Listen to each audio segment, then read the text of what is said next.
Bang Faris sebelumnya terima kasih. Apa yang terima kasih? Alhamdulillah akhirnya bisa menghirup napas bebas. Itu tanggal berapa? Jadi saya mewakili Bang Faris RM. Jadi kalau pertanyaannya kapan bebasnya, tepatnya tanggal 15 Februari 2026 sudah keluar dari lapas, jadi sudah bebas sejak tanggal 15 Februari 2026. Hah? Enggak, itu kan kita cuma ini aja, tapi pastinya tanggal 15 gitu. Nah itu kalau pertanyaan itu. Mas Faris, adanya konsep jazz ini seperti apa Mas Faris? Mas Faris. Gini, sebenarnya saya sama Liberty sama Anita, Bu Anita di sini, kami memang sister company ya. Ya adik saya kebetulan juga Liberty, sister company-nya Dipa Kreasi Gemilang. Dipa Kreasi Gemilang itu adalah, saya sekalian menjelaskan dulu ya, Dipa Kreasi Gemilang itu adalah PT Dipa Kreasi Gemilang yang mana tadinya Faris RM Management terus dijadikan PT karena Dipa Kreasi Gemilang ini akan berorientasi lebih kepada mengelola aset-aset karya saya, lebih ke situ gitu. Makanya kami harus mendirikan dalam bentuk PT. Nah, kebetulan PT Dipa Kreasi Gemilang itu berada di bawah satu payung dengan Liberty Production.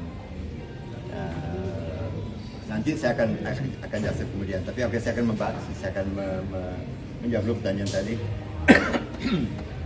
Ya, Ngabuburit Jazz ini dibikin oleh Liberty untuk banyak kepentingan, untuk banyak hal. Yang pertama sekali adalah syukuran, sekaligus syukuran kebetulan juga di bulan suci, bulan Ramadan, insya Allah barokah. Kami mengundang anak yatim untuk turut berdoa dan berbuka puasa bersama-sama kita. Intinya itu. Tapi kebetulan beberapa teman ingin mendukung. Tadinya tuh syukurannya cuma syukuran itu sekaligus syukuran saya selesai menjalani diklat kemarin itu. Diklat sekolah kemarin itu. Alhamdulillah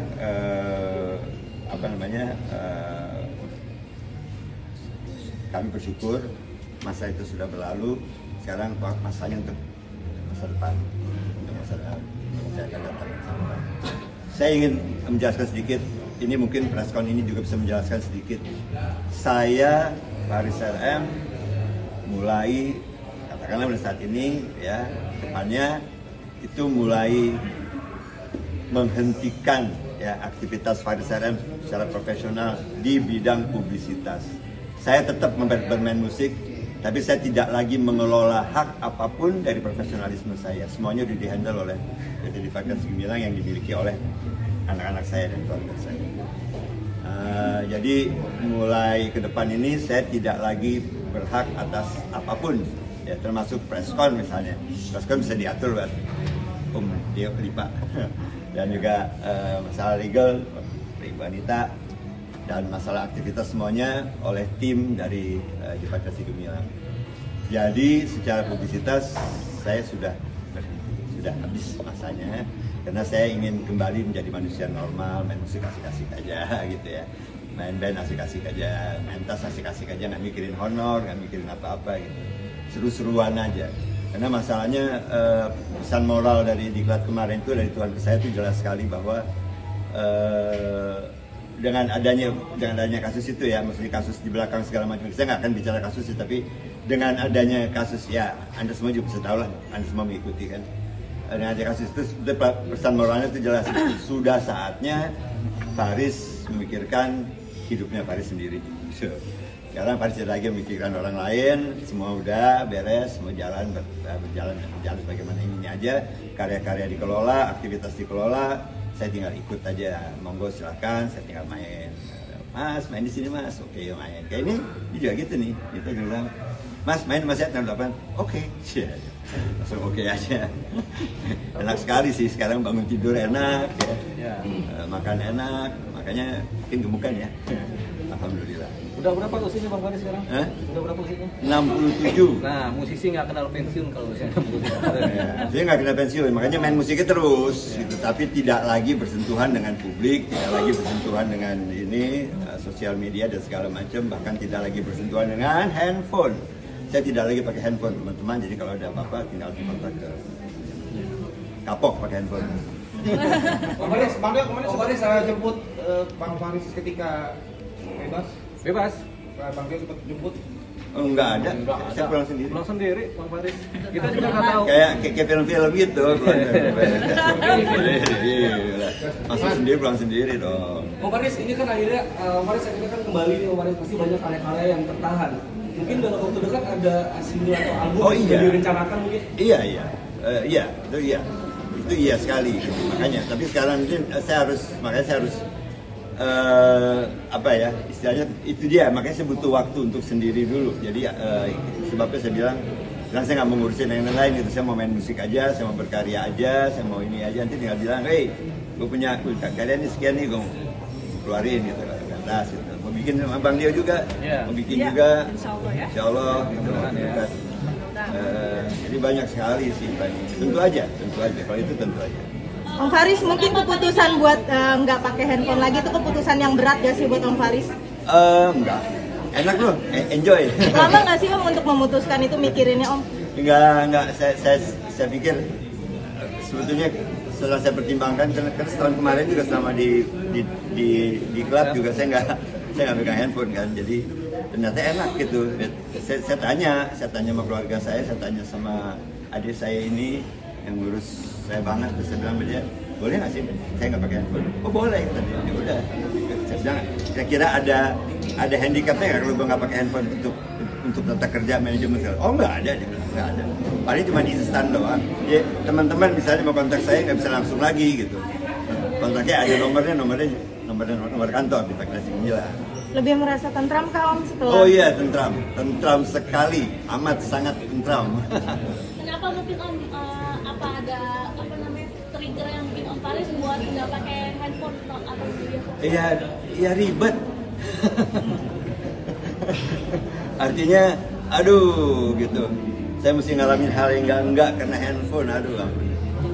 Enggak. Trauma nggak sih Om? Bisa dibilang juga Om kejadian kemarin itu Iya, itu dia, itu salah satunya. Keselin gitu. Om, traumanya masih ada mungkin Om? Hah? Traumanya ketemu teman-teman? Oh, traumanya sih nggak ada. Cuman maksud saya cuman ya kita bijak dewasa aja lah ya. Bijak dewasa aja. Makanya itu gitu. Kan gini, kalau saya sih melihatnya gini aja ya. Saya orang muslim, sebagai muslim saya melihatnya gini aja. Pesan Tuhan itu kepada rasul-rasulnya itu adalah kalau sudah tidak bisa dia papain lagi berhadapan dengan masalah, hijrah. Ini saya hijrah.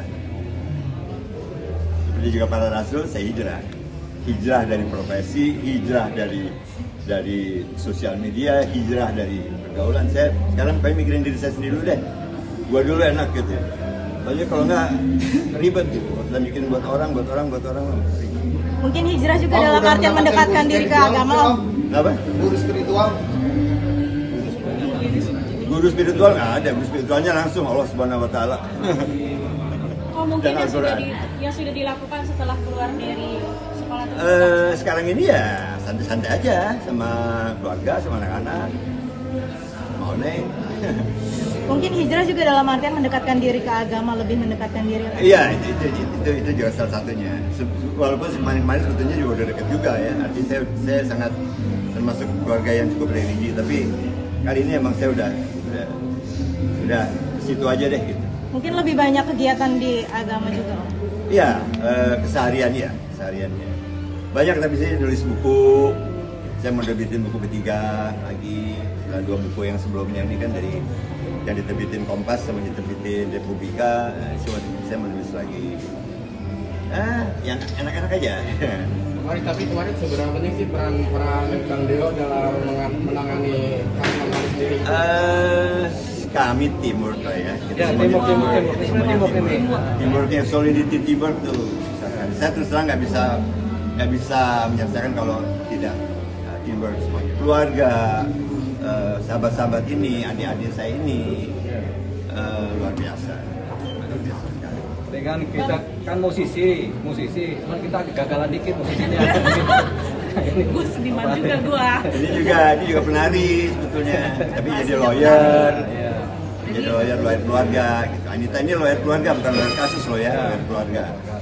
Bang Deo melihat perubahan Ini dari kasus. seorang Faris RM sendiri. Oh ya, sejak di diklat 6 bulan 7 bulan diklat itu ya berubah, memang udah bertobat. Jadi Bang Faris udah lama bertobat sebenarnya, cuman belum ada yang terpublikasi secara baik kan. Ini Bang Faris yang cerita sendiri, memang beliau sudah bertobat. Kenapa nggak pegang handphone? Itulah salah satu bentuk pertobatannya, gitu kan. Nggak mau terdistorsi lagi Iya. ya, nggak mau terdistorsi lagi dengan mainstream lah. Ya.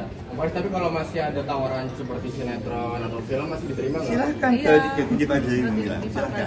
Makanya itu saya Anita, saya dari Liberty Production, yang mana sister company dari Diva Kreasi Gemilang sekaligus lawyernya dari Diva Kreasi Gemilang, yang dibantu juga dengan Mas Olive, Mbak Olimpa ya, tentunya kita satu tim ya, Bang Iya, ya. iya, Terus yang membantu untuk Mas Faris, manajemen Mas Faris, dan saya juga pribadi Mas Faris dengan Liberty Production. Makanya pada sore hari ini kita menutup ngadain acara bersyukur, kayak gitu, bersyukur dengan Allah, dengan kembalinya Mas Faris di tengah-tengah kita. Terus kami juga Liberty Production mengundang anak-anak yatim untuk berbuka puasa bersama, kan gitu ya. Jadi memang lebih private, lebih ini, makanya apabila teman-teman atau para IO mau apa mau hubungin, bisa ke ada nomor kontaknya, nanti kita share di Pak Kreasi Gemilang. Pastinya teman-teman pasti lebih sering ketemu dengan Pak Devi tadi, Mas Edi ya, dan kita berdua gitu. Jadi Mas Farisnya hanya ya untuk di belakang layarnya aja, maksudnya memang produknya yang kita ini adalah Tinggal bendanya doang. iya, makanya aku bilang produknya, aku nggak mau bilang benda loh, tapi beliau yang bilang benda. Produknya yang itu ya Faris RM. Tapi kalau mau event, mau Java Jazz gitu ya Bang ya, mau apa, masih bisa tentunya. Tapi sudah tidak bisa lagi direct ke Mas Faris. Ya ada manajemen yang melindungi di sini, atau bisa kontak ke Pak Tevi Men di Pak Kreasi. Mbak Dita bicara soal proyeknya